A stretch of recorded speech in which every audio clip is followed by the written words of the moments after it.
পুলসিরাত কি? এটি কে পার হবে এবং এর কয়টি ধাপ? হাশরের ময়দানে পুলসিরাতের ৭টি ধাপে ৭টি প্রশ্ন করা হবে। সেই প্রশ্নগুলি কি কি? প্রশ্নের উত্তর দেওয়ার পরে পুলসিরাতের ওপারে কে আমাদের জন্য অপেক্ষা করবেন এবং ফেরেশতারা আমাদের সাথে কি করবেন? আপনারা যদি এই ৭টি প্রশ্ন জেনে থাকেন তাহলে কমেন্টে জানান, আর যদি না জানেন তাহলে ভিডিওটি শেষ পর্যন্ত দেখতে থাকুন। আরবিতে সিরাত অর্থ পথ বা রাস্তা, আর পুলসিরাত হচ্ছে সেই রাস্তা যা জাহান্নামের উপর দিয়ে বয়ে যায়, যা চুলের চেয়েও চিকন, আগুনের চেয়েও গরম এবং তরবারির চেয়েও ধারালো। আর কিয়ামতের দিন প্রত্যেক মাখলুকে সেই পুল অতিক্রম করতে হবে। যারা জান্নাতবাসী হবে তারা তাদের ঈমান ও আমল অনুযায়ী স্বাচ্ছন্দ্য অথবা কষ্টের সাথে পুলসিরাত অতিক্রম করে জান্নাতে চলে যাবে, এবং যারা তাদের আমলের কারণে জাহান্নামে থাকবে তারা পুলসিরাত থেকে পড়ে গিয়ে জাহান্নামে পতিত হবে। ঈমানদারদের জন্য পুলসিরাত একটি সুন্দর উপত্যকায় রূপান্তরিত হবে, যেখানে তারা কোনো সমস্যা ছাড়াই অতিক্রম করে জান্নাতের দরজায় পৌঁছে যাবে। ঈমানদারদেরকে তাদের কর্ম অনুযায়ী নূর বা আলো দেওয়া হবে, যার আলোতে তারা পুলসিরাতের মধ্য দিয়ে পথ নির্ধারণ করবে। তাদের মধ্যে অনেকে প্রবল বাতাসের মতো দৌড়ে পার হয়ে যাবে, তারপর অনেকে হাঁটুতে বর দিয়ে পার হবে এবং অনেকেই হামাগুড়ি দিয়ে পার হবে। নবীজি বলেন, আমি এক রাতে এক অদ্ভুত দৃশ্য দেখেছি। আমি দেখেছি আমার উম্মতের মধ্য হতে একজন পুলসিরাতের উপর বুকে ভর দিয়ে টেনে টেনে পার হচ্ছিল এবং কখনো হাঁটুর উপর ভর দিয়ে চলতেছিল। এমন সময় তার কাছে সেই দরুদ পেশ করা হলো যা দুনিয়াতে আমার জন্য পাঠ করছিল। সেই দুরুদের ফজিলতের কারণে সে উঠে দাঁড়াতে সক্ষম হয় এবং পুলসিরাত দ্রুত পার হতে পারে। আখিরাতের সময় অনুযায়ী পুলসিরাতের দূরত্ব ৩,০০০ বছর। এক রেওয়াতে বলা হয়েছে যে জাহান্নামে ৭টি পুল রয়েছে, প্রত্যেক পুলের মাঝে দূরত্ব ৭০,০০০ বছরের সমান, এবং প্রতিটি পুল তলোয়ারের মতো দাঁড়ালো।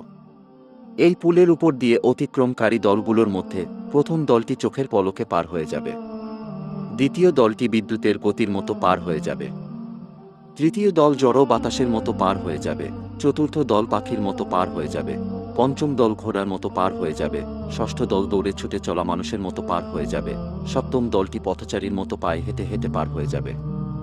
তাদের সবার শেষে একটা দল অবশিষ্ট থাকবে।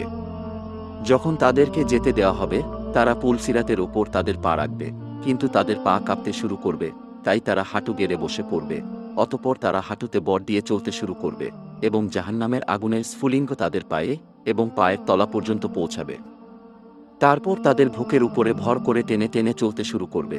আগুন তাদেরকে ঘিরে ধরবে। আগুন থেকে বাঁচার জন্য পেটের উপর ভর করে টেনে টেনে আবার চলতে শুরু করবে। তারা তাদের হাত দিয়ে পুল আঁকড়ে ধরবে। অতঃপর আগুন অতিক্রম করার পর তারা ঘুরে দাঁড়াবে এবং জাহান্নামের দিকে তাকিয়ে বলবে, হে আল্লাহ, আপনি আমাদেরকে এই জাহান্নামের আগুন থেকে রক্ষা করেছেন, আপনি মহাপবিত্র। এই পুলের প্রথম ধাপে আমাদের ঈমান অনুযায়ী প্রশ্ন করা হবে।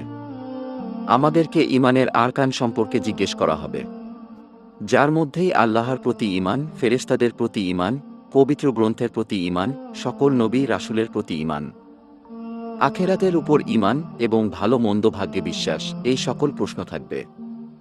যখন কেউ এই সমস্ত প্রশ্নের উত্তর দিতে সফল হবে তখন তাকে পরবর্তী ধাপে পাঠানো হবে, যেখানে তাকে নামাজ সম্পর্কে জিজ্ঞাসা করা হবে সে পূর্ণ নামাজ পড়েছে কিনা। যারা তাদের নামাজ সঠিকভাবে আদায় করবে তাদের নামাজ তাদের জন্য একটি নূর হয়ে যাবে, যা তাদেরকে পরবর্তী ধাপের পথ দেখাবে। অতঃপর তৃতীয় ধাপে তাদের যাকাত সম্পর্কে জিজ্ঞাসা করা হবে। যারা সবসময় সঠিকভাবে যাকাত আদায় করেছে তারা এই ধাপ থেকে পরবর্তী ধাপে একটি ঠান্ডা জড়ো বাতাসের মতো পৌঁছাবে, যেখানে চতুর্থ ধাপে তাদেরকে রমজানের রোজা সম্পর্কে প্রশ্ন করা হবে, যেখানে রোজা রাখা এবং কোরআন তেলাওয়াত সেই ব্যক্তিকে সাহায্য করবে। একটি রেওয়াত অনুসারে নবীজি বলেছেন, সে সময় রোজা বলবে, হে আল্লাহ, আমার কারণে এই ব্যক্তি সারাদিন ক্ষুধার্ত ও তৃষ্ণার্ত ছিল এবং নিজেকে নফসের কামনা বাসনা থেকে বিরত রাখত, একে ক্ষমা করে দাও। কোরআন বলবে, সে আমার তেলাওয়াতের কারণে রাতে ঘুমায়নি, তাকে ক্ষমা করো। অতঃপর আল্লাহ তাআলা তাকে ক্ষমা করবেন এবং তাকে পরবর্তী ধাপে অর্থাৎ পঞ্চম ধাপে পাঠাবে, যেখানে তাকে হজ সম্পর্কে জিজ্ঞাসা করা হবে। এবং এই ধাপে সফল হওয়ার জন্য শারীরিক ও আর্থিকভাবে সক্ষম প্রত্যেক মুসলমানকে তার জীবনে অন্তত একবার হজ করা উচিত। এখানে সফল হলে তাকে পরবর্তী ধাপ অর্থাৎ ষষ্ঠ ধাপে পাঠানো হবে। ষষ্ঠ ধাপে তাকে অজু ও গোসল সম্পর্কে জিজ্ঞাসা করা হবে। অজুর মাধ্যমে একজন ব্যক্তি পরিষ্কার এবং পবিত্রতা হাসিল করে, আল্লাহর ইবাদত করার জন্য প্রস্তুত হয়। তাই শিশুদেরকে অল্প বয়সেই অজু ও গোসল সম্পর্কে শিক্ষা দেওয়া জরুরি, যাতে কিয়ামতের দিন পুলসিরাতের এই ষষ্ঠ ধাপে সফল হয় এবং পরবর্তী ধাপে অর্থাৎ সপ্তম ও শেষ ধাপে পৌঁছাতে পারে। সপ্তম ও শেষ ধাপে তাকে বান্দার হক সম্পর্কে প্রশ্ন করা হবে, যেখানে সফলতা নির্ভর করবে আমরা আমাদের নিজের পিতামাতা, প্রতিবেশী ও বন্ধুবান্ধব এবং আত্মীয়দের সাথে কিভাবে আচরণ করি তার উপর। যদি কেউ অন্যের হক নষ্ট করে, যেমন অন্যের ধন সম্পদ আত্মসাৎ করা, চুরি করা, ডাকাতি করা, কাউকে গালি দেওয়া, কারো গীবত করা, তাহলে তার জন্য এই ধাপ অতিক্রম করা খুব কঠিন হবে এবং তারা তা অতিক্রম করতে পারবে না। কিন্তু যারা এই শেষ প্রশ্নেরও সঠিক উত্তর দিয়ে দেবে, তারা সেই স্থানে পৌঁছে যাবে যেখানে নবীজি তাদের জন্য অপেক্ষা করতে থাকবে এবং স্বাগত জানাবে, যেখানে তাদের জন্য দুটি পানির ফোয়ারা থাকবে, যার পাশ হিরে জোহরা দ্বারা তৈরি করা হয়েছে। তারা একটি ঝর্ণায় গোসল করবে এবং অন্যটি থেকে পানি পান করবে। তারপর তারা জান্নাতের দরজায় পৌঁছে যাবে। জান্নাতের দরজায় ফেরেশতারা সেখানে তাদেরকে স্বাগত জানাতে থাকবে। তারা জান্নাতে পা রাখবে এবং এমন এক অন্তহীন জীবনে প্রবেশ করবে যা কখনো শেষ হবার নয়।